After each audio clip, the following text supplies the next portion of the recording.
C'est une joie de me retrouver à Givors. Ça rappelle bien sûr des temps mémoriaux et puis aussi formidable lieu de local dans cette cité où l'évangile peut être annoncé. Je veux me souvenir aussi, bien sûr, de ce que le Seigneur est capable de faire. C'est sûr que les temps sont difficiles, mais je suis convaincu que notre Dieu est au-dessus de tout. Amen. Il contrôle les temps et les circonstances. C'est une grâce qui nous fait. Voilà. Alors, lorsque Robert m'a invité, j'ai dit, Seigneur, qu'est-ce que je peux dire aux Viennois, aux Givordains et dans la région? Alors, il y a une pensée qui est venue sur mon cœur, bien sûr. Nous avons commencé la pensée vendredi soir à Vienne, et en partant du texte d'Éphésiens 5, entretenez-vous, voilà, par des psaumes, voilà, parce que les temps sont difficiles. Et puis nous avons touché, j'ai fait un rappel pour ceux qui n'étaient pas hier, bien sûr, en partant du psaume, la conclusion de la prière de David, sur le psaume 86, les 5 caractères du Seigneur. 5 caractères du Seigneur. À partir de la conclusion du verset 17, du verset 15 à 17, je crois. Voilà. Et j'ai fait la conclusion en disant, David demandait un signe. Au Père, un signe à ma faveur, que mes ennemis le voient et soient confondus. Nous avons vu, bien sûr, pour ceux qui désirent un rappel, parce que ça fait du bien. On peut prendre, je reprends le psaume 86, nous allons faire la suite ce soir. Nous avons vu ensemble dessus, c'est David dit, mais toi Seigneur, tu es un Dieu miséricordieux. Nous avons vu l'importance de la miséricorde, que c'est une corde tendue à notre misère. Nous avons beaucoup de misère pour nous sortir du problème. Nous avons rappelé que Dieu est compatissant. Donc, quand nous souffrons, il a le mot pâtir, il souffre avec nous. Voilà, il veut nous sortir de la souffrance. Nous avons vu que Dieu était lent à la colère, personne ne serait sauvé. Voilà, c'est ça. Quand nous corrigeons nos enfants, il ne faut pas corriger dans la colère, parce que la colère n'accomplit pas le royaume de Dieu. Et nous avons vu aussi, bien sûr, qu'il était riche en bonté. J'ai souligné que la bonté de Dieu se renouvelle de jour en jour. Quand nous traversons des moments difficiles, quand vous vous mettez en prière, il faut se rappeler de la bonté de Dieu. Dieu est bon. Il est bon pour les justes et pour les injustes. Mais il attend que les injustes viennent. Bien sûr, nous avons rappelé, monsieur, que Dieu est fidèle, même quand nous sommes infidèles, parce qu'il ne peut pas se renier. Et puis, magnifique conclusion, où David demande au Père un signe. J'ai rappelé le signe de la croix. Voilà, c'est un signe fort qui traverse les temps. Jésus a été crucifié. Magnifique parole pour notre salut. J'ai souligné que dans la croix, il y a la hauteur. Personne ne peut atteindre Dieu. Mais lui, il est descendu. Amen. Pour que celui qui est éloigné puisse l'atteindre. Amen. Jésus est allé jusqu'en bas, la hauteur, la profondeur. Il est allé plus bas.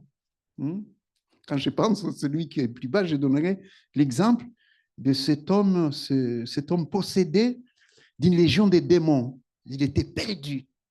Jésus s'est arrêté. Amen. Il a libéré. Donc c'est possible. Il y a de l'espérance. Nous avons vu aussi que dans l'amour de Dieu, il y a la longueur. Pour ceux qui se sont éloignés, il peut les ramener. Amen. Gloire à Dieu. J'ai parlé du fils prodigue. Il est revenu. Il fait rentrer en lui-même, il est revenu. Puis enfin, nous avons vu que Dieu, il est large. Il n'est pas étroit. Son amour est large. Il ne va pas regarder la couleur de la peau. Il ne va pas regarder la position sociale. Lorsqu'il y a le cœur et la foi, les choses peuvent changer. Amen. La foi. Amen. Alors, ce samedi, j'aimerais aller plus loin que ce Dieu invisible, on peut le toucher. C'est magnifique parole. Nous allons prendre le texte de Luc, chapitre 8. Évangile de Luc, le chapitre 8, à partir du verset 43. Luc 8, il est écrit, et ce qui est écrit demeure. Il est écrit, or, il y avait une femme atteinte d'une perte de sang depuis 12 ans et qui avait dépensé tout son bien pour les médecins sans qu'aucun ait pu la guérir. Elle s'approcha par derrière et toucha le bord du vêtement de Jésus. Au même instant, la perte de sang s'arrêta. Et Jésus dit, qui m'a touché? Ça m'interpelle. Qui m'a touché? Comme tous s'en défendaient, Pierre, ceux qui étaient avec lui, dit, Maître, la foule te presse. La foule t'entoure et te presse, et tu dis, qui m'a touché? Mais Jésus répondit, quelqu'un m'a touché, car j'ai connu qu'une force était sortie de moi. La femme, se voyant découverte, toute tremblante, se jetait à ses pieds et déclarait devant tout le peuple pourquoi elle avait touché et comment elle avait été guérie à l'instant. Jésus lui dit, ma fille, ta foi t'a sauvée, va en paix. Amen. Gloire à Dieu. C'est un texte simple que nous aimerions actualiser. Ce n'est pas nous qui l'actualisions, mais l'Esprit de Dieu peut l'actualiser face à nos besoins, puisque nous croyons que Jésus-Christ est le même hier, aujourd'hui et éternellement. Nous voulons l'affirmer et le croire. Ami qui est venu cet après-midi, toi qui écoutes si Internet, il faut que tu saches que Dieu connaît ta vie. C'est important. Alors, j'aimerais rappeler, bien sûr, comme thème cet après-midi, toucher Dieu. Je m'arrêterai ici 3 moyens. Il y en a plusieurs, j'en ai choisi 3, plus simple. On peut toucher Dieu. La première pensée que je veux souligner, c'est que Dieu, ami, n'est pas loin. La religion présente Dieu comme étant éloigné. Les hommes font des efforts, font des bonnes œuvres, font beaucoup de choses pour atteindre Dieu. Mais on oublie souvent que Dieu, lui, il est venu pour être proche. C'est l'évangile. Dieu n'est pas éloigné, ami. Il est proche. Voici un verset magnifique que j'aimerais que vous puissiez garder. Dans Hébreux, chapitre 4, ce n'est pas Jean Bosco qui le dit, c'est écrit. Hébreux 4, 14, 16, il est dit, ainsi, puisque nous avons un grand souverain sacrificateur qui a traversé les cieux, Jésus, le Fils de Dieu, demeurons fermes dans la foi que nous professons, car nous n'avons pas reçu un souverain sacrificateur qui ne puisse compatir à nos faiblesses. Au contraire, il a été tenté comme nous en toutes choses sans commettre de péché. Je souligne le verset 16. Il est écrit, approchons-nous donc avec assurance du trône de la grâce afin d'obtenir miséricorde et de trouver grâce pour être secouru dans nos besoins. Amen. Alors, quel est ton besoin cet après-midi? Peut-être c'est un besoin caché. Quelque chose peut-être qu'il n'a jamais dit à personne. Il y a des choses que nous traînons. Notre passé, ah ouais, ce n'est pas guéri, va nous poursuivre. Je vais donner un petit témoignage. Il y a une dame costaud grand.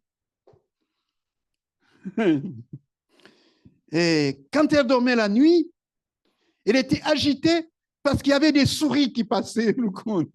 Parce que quand elle était petite, on l'a couchée dans le grenier. Alors, c'est terrible, cette femme. Elle est sortie, elle pensait que les souris vont...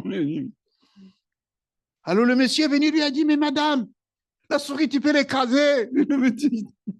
Mais dans sa tête, l'enfance, depuis que tu es toute petite, ça peut être aussi une phobie. Un frère m'a dit, ma femme ne peut pas rentrer dans l'avion parce qu'elle est enfermée. C'est terrible. Elle a peur de mourir parce que Dieu dit, en voiture, il y a plus d'accidents qu'en avion.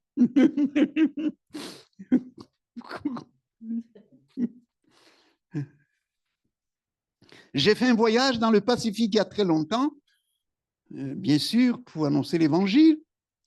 Et puis on s'est arrêté en Australie. Il y a une dame qui a repris l'avion pour aller voir son fils en Polynésie.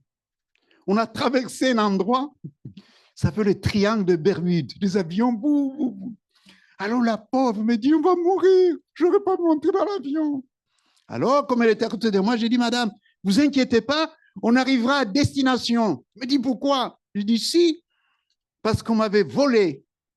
J'avais perdu ma valise et par la grâce de Dieu, en faisant escale en Allemagne, à Stewart, on m'a dit, vous allez récupérer en Australie. Il m'a dit, monsieur, c'est pas possible. Moi, je vais retrouver. Quand je lui ai réclamé ma valise, il m'a dit, monsieur, il y a 3 millions de valises. C'est pas possible que tu puisses trouver la valise. J'ai dit, si, moi, je vais trouver ma valise. Je me mis dans un coin, j'ai crié à Dieu. Puis il m'a dit, 1 heure avant le vol, il faut aller voir la dame pour monter dans l'avion, vous lui expliquer. J'ai demandé son portable, j'ai dit, je vais payer. J'ai insisté. J'ai téléphoné en Allemagne, bien sûr. Il m'a dit, il y a 15 personnes, comment voulez-vous que je puisse trouver ta valise? Il y a plus de 15 agents qui se relaient. J'ai dit, oui, moi j'ai prié, je vais croire. Il m'a donné son portable, bien sûr, j'ai téléphoné. Je vais vite, bien sûr, pour venir à un autre message. Je suis tombé sur le correspondant et ce monsieur me dit, comment vous vous appelez? J'ai dit mon nom, j'ai appelé les lettres. Il m'a dit, c'est non, ça me dit quelque chose. Il a tapé, il m'a donné le code. Quand je suis revenu avec le code, la dame m'a regardé, monsieur, vous êtes sorcier. Puis depuis 20 ans que je travaille ici en Australie, je n'ai jamais vu quelqu'un qui son bagage qui est perdu comme ça en avion parce qu'il y a 3 millions de valises. Je suis allé, j'ai retrouvé ma valise. Donc, j'ai continué le voyage. Voilà, c'est pourquoi j'avais confiance en rappelant la mamie qui était à côté qu'on arriverait à destination parce que Dieu avait fait un miracle. Le Dieu de la Bible, s'il a pu faire retrouver ma valise, il peut nous retrouver amis, quel que soit ton problème. Je suis convaincu, c'est parfois dans le cœur, nous ne croyons pas. Il faut que nous puissions croire que le Dieu de la Bible est le Dieu tout-puissant. En tout cas, je reviens sur ce texte de la parole de Dieu. Elle s'approcha par derrière. Comme Dieu s'est approché de nous, nous pouvons nous approcher parce qu'il n'est pas loin. Amis, Dieu n'est pas loin. Cet après-midi, il est au milieu de nous. Il y a une promesse magnifique où il dit, là où 2 ou 3 sont assemblés à mon nom, je suis au milieu d'eux. Il faut croire, non pas croire ce que tu penses, mais croire ce qui est écrit. Amen. Le serrer dans son cœur et le proclamer. Il s'est approché par derrière. Pourquoi par derrière? Parce que cette femme était impure.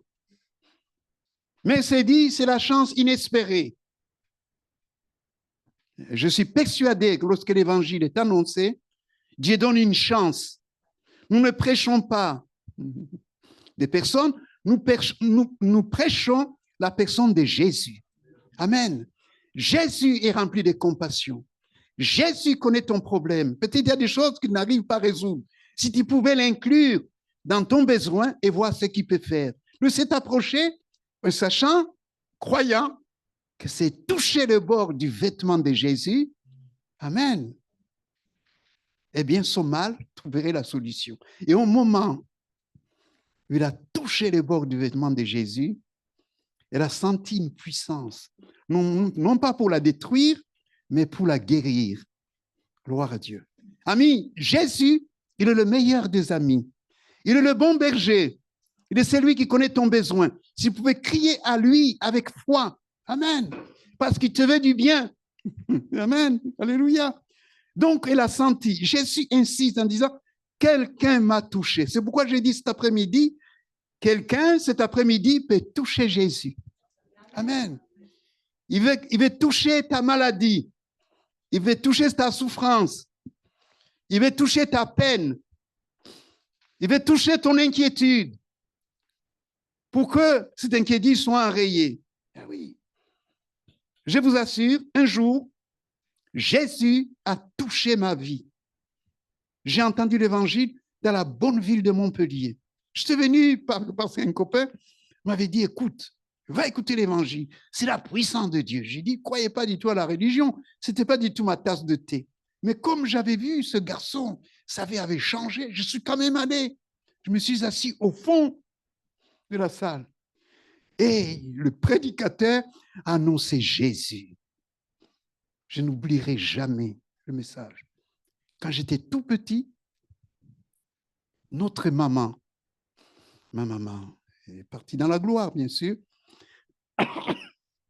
avait l'habitude de nous donner un peu de sucre. Peut-être du sucre dans du lait, ça. Et moi, j'étais un peu accro. Pas au citron, mais au sucre. Et alors, quand les autres partaient, je suis allé, j'ai monté sur des chaises que j'avais suspendues pour lécher le sucre. Mais quand tu vois une fois, deux fois, trois fois, ça descend. J'étais tout petit. Et ma mère était dans la pièce à côté. Et quand j'ai entendu sa voix, j'ai bougé, les chaises ont failli tomber. Je dis, qui est là? Je suis resté fixe comme ça. Et quand le prédicateur a annoncé que nous étions tous des pécheurs, je me suis revu en train de lécher du sucre. J'avais 5 ans. À 5 ans, j'avais conscience que j'étais un pécheur. Personne ne l'avait dit. Mais je le savais. Et ma mère prenait les autres enfants et faisait la fessée. Mais je recommençais. C'était plus fort que moi. Et puis en grandissant, bien sûr, d'autres choses. Je suis sûr que cette parole de Jésus où il dit « tous sont péchés, sont privés de la gloire de Dieu ». Donc le péché est dans les enfants, dans les ados, dans les jeunes, dans les personnes âgées. Le péché est lié à notre peau. Cette femme qui est venue chercher du secours, elle était atteinte, bien sûr, dans son corps par une perte, mais elle était pécheresse. Elle avait le péché en elle. Ah oui. Même si elle était malade depuis 12 ans. C'est long 12 ans, c'est sûr. Mais le mal premier, c'était le péché. Le péché parcourt les générations depuis Adam. Ce qui détruit le monde. Oh, la Bible nous dit, le salaire du péché, c'est la mort. Pourquoi il y a tant de divorces, tant de ravages? La solution, c'est s'approcher de Jésus, parce que Jésus, lui, il est venu pour prendre le péché sur lui. Oui, il a été fait péché, que nous puissions échapper au péché. Gloire à Dieu. Que nous ne soyons plus accros. J'assure, quand Dieu m'a touché, mon cœur a changé. Je ne suis pas parfait, bien sûr, mais il y a des aspirations nouvelles. Je suis persuadé que c'est important de nous rappeler que tous, nous pouvons nous approcher de Jésus. Jésus a dit une parole magnifique. « Venez à moi, vous tous, qui êtes fatigués et chargés, je vous donnerai du repos. » Donc, c'est une invitation qu'il adresse à tous les humains. Voilà. Donc, Dieu s'est approché. Nous pouvons nous approcher. Il a fait le grand pas. J'ouvre une parenthèse pour ceux qui aiment, bien sûr, l'espace. Savez-vous que nous avons le ciel qui est ouvert? Nous voyons le ciel. La Bible parle du premier ciel. C'est le ciel visible. Le deuxième ciel, c'est le ciel sous les étoiles. Hein? Pluton, Uranus. Et voilà, vous avez entendu cet engin Rosetta qui est pas des milliers de kilomètres. C'est extraordinaire. Mais il y a un troisième ciel où l'homme ne peut pas accéder. Et oui, c'est sûr. La Bible nous dit que Dieu habite une lumière inaccessible. Ah oui. Mais par la puissance du Saint-Esprit, la Bible nous dit que l'apôtre Paul a été transporté, téléporté. Il a entendu des choses ineffables. Mon frère, ma sœur, c'est important, ami qui entend ce message, que ce lieu, Dieu te destine une place. Amen. Gloire à Dieu. Tu ne peux pas aller avec les engins. Tu ne peux pas aller avec les engins. Mais en invitant Jésus dans notre cœur, Jésus a dit, je vais vous préparer une place. Amen. Il est venu chercher, préparer une place pour les pécheurs. Donc, c'est important de s'approcher. Deuxième élément, cette femme, qu'elle soit guérie, elle a fait un acte de foi. Un acte, c'est un geste. Cet après-midi, je vais vous inviter face aux besoins que vous traversez, de vous approcher de Jésus. Il est capable de vous guérir. Il est le médecin divin. La Bible nous dit, il envoya sa parole et sa parole est guérie. La parole de Jésus a une puissance de guérison. Le prophète Ésaïe a dit, dans ses meurtrissures, nous avons, pas nous aurons, nous avons la guérison. Il est capable de te guérir. Amen. Je me rappelle, dans un culte, une personne qui était souffrant, malheureux. Voilà. Au moment qu'il prenait la Sainte Seine, il communiait avec le Seigneur, il a senti la puissance de Dieu passer en eux. Il dit, c'est pas possible. Il n'arrivait pas à bouger sa jambe. Il s'est arrivé la main. Il dit, c'est pas possible. Qu'est-ce qui est arrivé? C'est possible. Incroyable. Dieu l'avait guéri. Amen. Mon frère, ma sœur, il faut savoir que Dieu guérit encore aujourd'hui. Cet après-midi, il peut te guérir. Amen. Gloire à Dieu. L'autre clé que cette femme a exercée, c'est la foi. Oui, c'est un moyen extraordinaire. La Bible dit que sans la foi, nous ne pouvons pas être agréables à Dieu. L'Épître aux Hébreux nous dit, il faut que celui qui s'approche de Dieu croit qu'il existe. Cet après-midi, nous croyons que Dieu existe. Cette femme à la perte du sang croyait que Dieu existait. Et s'est approchée vers Jésus, se voyant découverte, et se jeter à ses pieds toute tremblante, parce que c'est réalisé qu'on avait découvert que c'était elle. Et une déclaration extraordinaire. Jésus a dit, c'est extraordinaire, il dit, ma fille, oh c'est beau, c'est comme Dieu dit, mon fils, ma fille, ta foi t'a sauvé. Il ajoute, va en paix. Ma fille. Donc, elle a changé de famille. Gloire à Dieu. La Bible nous dit, à tous ceux qui l'ont reçu, elle a donné le pouvoir de devenir enfant de Dieu. Ah oui. Ah oui. La Bible nous dit que celui qui est en Christ est une nouvelle création. Dieu veut te recréer. Il veut recréer ta mentalité. Amen. Il veut recréer tes pensées. Dans la ville de Menguette, où on a travaillé, il y a un monsieur qui nous invite. Il avait reçu un prospectus. On arrive chez lui. Ça m'a bouleversé. Alors, on va chez lui, on frappe à la porte, on partage, on lui parle de Jésus. J'ai dit, vous savez, monsieur, Jésus faut s'adresser à lui. On peut lui raconter toute ma misère. Elle me dit, moi aussi, j'ai dit, bien sûr. Alors, on a prié. J'ai dit, à vous aussi. Monsieur, je n'ai jamais prié. J'ai dit, essaye, mais dis avec vérité. Oh, il a commencé. Oh, Jésus, je ne te connais pas. C'est ton bien me dit que tu existes. Je vais le croire. Il raconte sa vie. J'ai dit, stop. Oh là là, j'ai été méchant avec ma femme, je l'ai battue, j'étais vraiment un mauvais mari. Pardonne avec tout ce que j'ai volé. Il avait raconté des choses. Il pleurait comme un gamin. Dieu l'avait visité, il avait ouvert son cœur à Dieu. Mais ce qui est beau, quand on a fini de prier, il m'a dit, je vais aller. Il était séparé avec sa femme. Il est allé vers sa femme, il s'est mis à genoux.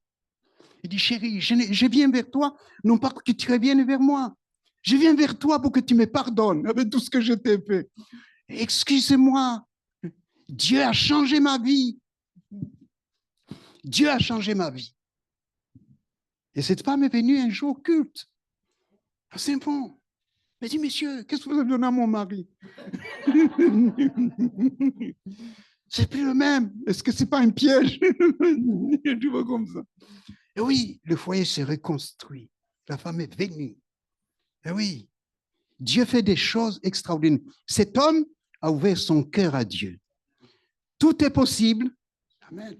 Il a reconstruit le foyer. Eh oui, ma fille, ta foi. Eh oui, c'est la foi. La foi, elle est basée sur ce que Dieu dit, non pas ce que les hommes disent. La Bible nous dit, la foi vient de ce que l'on entend. Ce que l'on entend vient de la parole de Christ. Quand tu ouvres la Bible, écoute la parole de Jésus, crois-la. Amen. Gloire à Dieu. Et applique-la à ton cœur, à ta vie. Ta foi t'a sauvé. Le salut, il est gratuit. Eh oui. Jésus est venu chercher et sauver ce qui était perdu. C'est une parole adressée à Zachée. Il était caché dans son arbre. Mais quand il est rentré, quand il a rencontré Jésus, quand Jésus est rentré dans sa maison, il a dit, Seigneur, si j'ai fait tort de quelque chose à quelqu'un, je lui rends le quadruple. Sa vie, il avait vraiment changé. Amen. Gloire à Dieu. Il ajoute, celui-ci, parce que celui-ci est un fils d'Abraham. Abraham, c'est le père de la foi, parce qu'il a fait confiance à Dieu. Amen, c'est important. Et puis, la conclusion, c'est qu'il dit à cette femme, va en paix. Tu ne peux pas avoir la paix sans le prince de la paix. Le monde fait beaucoup de choses. Il faut signer des papiers, il faut dire des choses, on va faire la paix. Invite Jésus. Jésus est venu pour que tu puisses avoir la paix avec Dieu. Dieu n'est pas ton ennemi. Il veut être vraiment ton sauveur. Il veut être ton confident. Il voudrait que tu marches en paix dans le foyer, en paix avec tes enfants. Parce que la paix, c'est le climat de la bénédiction. Eh oui, lorsque l'Église est en paix, elle prospère. Dieu voudrait que dans ta famille, tu puisses prospérer la paix. Et la paix, elle est gratuite. On ne l'achète pas. Elle a un coût. C'est la croix. Jésus est mort à la croix pour nous procurer la paix. Amen. Gloire à Dieu. Il veut vraiment que tu sois sauvé. Mais il veut aussi que tu sois guéri, que tu sois restauré. Cette femme, je pense qu'elle était heureuse. 12 ans dans la galère. Elle a fait confiance à Dieu et ça a été formidable.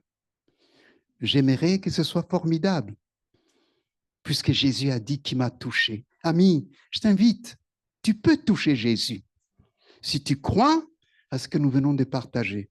Parce que lui, il t'aime. Amen. Il te connaît. Il connaît tes faiblesses. Il ne va pas te juger. Il voudrait que tu lui fasses confiance. Amen.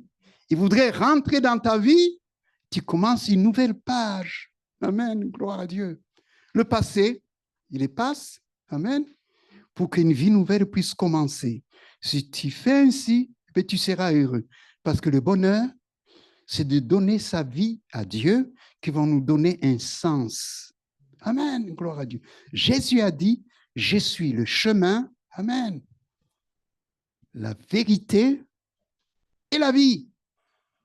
Je voulais vous rassurer que ce chemin, c'est un chemin qui est protégé. Amen.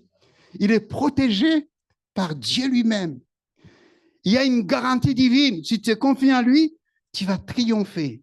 Dans ta faiblesse, il va t'aider. Si tu tombes, il va te relever. Amen. Il est vraiment le bon berger.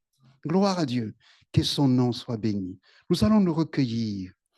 Gloire à Dieu. Seigneur, Nous voulons te bénir de ce qu'à la croix du Calvaire, tu as tout accompli. Qu'il est bon, encore cet après-midi, de placer notre confiance en toi. Bénis les amis qui sont là. Je vais aussi te demander de bénir ceux qui sont à distance, ceux qui n'ont pas pu venir. C'est les internautes qui, peut-être, qui regardent ce message. Je crois au ministère du Saint-Esprit. Je te prie, Seigneur, de les toucher à salut. Je demande vraiment ta bénédiction. Je vais te louer, Seigneur. J'aimerais faire un appel. Nous pourrons prier les uns pour les autres. Si vous avez un besoin, je vous invite de vous lever, de venir tout simplement. Nous allons prier pour vous. Alléluia, gloire à Dieu. Si vous avez un besoin, levez-vous, venez, nous allons prier. Dieu peut, cet après-midi, faire quelque chose dans votre vie. Il est capable, bien sûr, de vous toucher comme il a touché cette femme, parce qu'il en a le pouvoir. Et il est au milieu de nous. Ne ratez pas l'occasion de son passage. Gloire à Dieu. Y a-t-il quelqu'un cet après-midi? Eh bien, vous vous levez et vous venez tout simplement. Alléluia. Nous sommes en famille. Il n'y a pas de jugement. Nous voulons vraiment... J'aimerais terminer par ce mot avant de laisser la place à Robert. Le petit témoignage qu'il a apporté, c'est vraiment authentique. C'est dans la ville de Bourg-en-Bresse, de Mâcon, on montait à Bourg-en-Bresse, on avait fait une prospection, 3000 prospectus. Et le soir, bien sûr, j'attendais que les âmes viennent. Les gens de Mâcon qui venaient soutenir à cause du brouillard, personne n'est venu, j'étais tout seul. J'ai ouvert la salle, mais cette salle a une caractéristique parce qu'au milieu d'un ensemble d'immeubles. Donc, j'ai ouvert les fenêtres pour aérer. J'ai attendu. La réunion commençait à 8 heures du soir. 8 heures, personne. J'ai attendu 8h05. Personne. 8h10. Personne. Alors, je me suis mis à genoux pour prier, pour fermer les locales. Je me mets à genoux, j'ai prié. J'ai dit, Seigneur, il n'y a personne, je peux partir. Et dans mon cœur, je me dis, prêche l'évangile. Ah, du Seigneur. Il n'y a personne qui va prêcher l'évangile. Prêche l'évangile. Alors, moi, j'ai interprété qu'en faisant chanter, quelques personnes peut-être vont venir. J'ai ouvert chœur et cantique, j'avais un livre de chœur et cantique. J'ai fait chanter un petit chœur, un deuxième chœur, je m'attendais que quelqu'un vienne. Personne n'est venu. Prêche l'évangile. J'ai ouvert la Bible, j'ai prêché, mais je n'ai pas fait l'appel, je prêchais 10 minutes. J'étais vraiment déçu. J'ai dit, je suis malade dans la tête. Donc, je fermais la Bible. Je terminais par la prière. Je dis, tant pis, Seigneur. J'ai fermé les volets. Je suis parti. Il y avait un gardien dans l'immeuble. Je suis sorti. Monsieur le pasteur, tu étais tout seul. Il a ajouté une couche. Sorti dans la voiture. Je vous garantis, j'ai pleuré. Je dis, je suis fou. Ce que j'ai fait. J'ai démarré la voiture. Je n'étais pas bien. Mais la semaine qui a suivi, il y avait dérangé des gens qui attendaient. Eh oui, la salle était pleine. Alors j'ai dit, qui vous a invité? Je dis, monsieur le pasteur, quand tu as fait chanter les cantiques, on a fermé les téléviseurs, on a entendu. Donc, la salle a fait comme écho. Je pense vraiment que c'est Dieu qui a fait écho d'une chose. D'accord. Et tous les gens dans l'immeuble, ils ont coupé leur téléviseur à 8 heures pour entendre les chants. Ils ont entendu la prédication. Alors, j'ai manqué des fois, j'aurais dû faire l'appel. Mais incroyable. Ouais. Ce n'est pas parce que j'avais la foi, mais c'est parce que j'entends à mon cœur, prêche l'évangile, me compte. Donc, je m'en souviens toujours des boucs. J'ai entendu qu'il y a une œuvre, j'ai encouragé le frère là-bas qui aura toujours quelque chose. Donc, quand Dieu dit quelque chose, c'est vrai. C'est vrai. En tout cas, je n'étais pas plus en forme que d'extraordinaire, mais j'ai annoncé vraiment l'évangile. Et le premier converti dans la ville de Mâcon, c'était un Portugais qui était sur le marché parce qu'il ne voulait pas venir à l'église, il est venu là-bas à Bouc, qui s'est levé, on a prié et Dieu l'a visité. C'est Dieu qui a fait les choses. Quand on est faible, lui, il est fort. Il faut le croire. Dieu n'a pas changé. Donc, Dieu aime les Givordins, les Viennois, et les âmes vont venir. Amen. Gloire à Dieu. Il faut croire que Dieu aime cette région et qu'il va faire de belles choses. Que son nom soit béni. Voilà, c'est tout. Gloire à Dieu.